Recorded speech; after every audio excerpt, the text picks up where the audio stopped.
ride and then he'd run some more.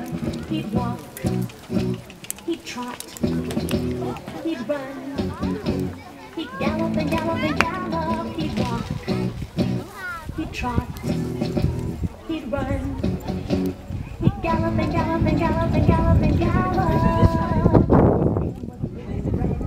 He was a thoroughbred, and when he'd race, he'd train for days. He never went to bed. He'd walk, he'd trot, he'd run, he'd gallop and gallop and gallop. He'd walk, he'd trot, he'd run, he'd gallop and gallop and gallop and gallop and gallop. It was the most exciting day. Little Red would race in May.